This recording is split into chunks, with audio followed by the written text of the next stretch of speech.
All right, I got another little domino tip slash adjustment for you today. A lot of people feel like the fence slips on them once it's locked down.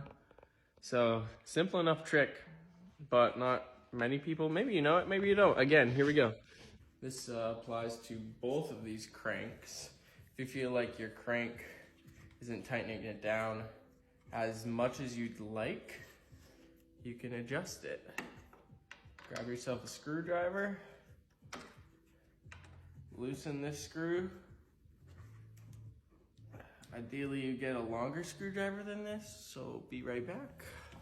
So once you've gotten that screw off, set it to the side, and this handle can pull right off.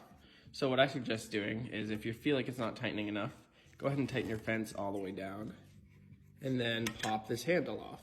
And you'll see that it's just a simple, I don't even know what that's called, but bolt here. So you can go ahead and adjust this knob from being in its most tight to a step back. So now you have more to tighten. And you want to verify that you can still move the fence when it's at its loosest position, but now you have another quarter turn to tighten the thing down. So just go ahead and screw it back together, and you're good to go.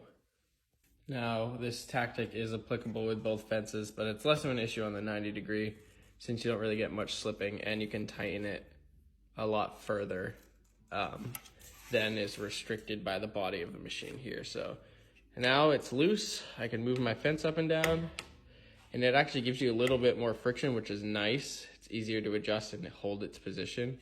And then, you know, I'm already tight here, and I could go all the way down, and this thing is not gonna slide on me no matter what I do. So there's a fun little domino trick for you again.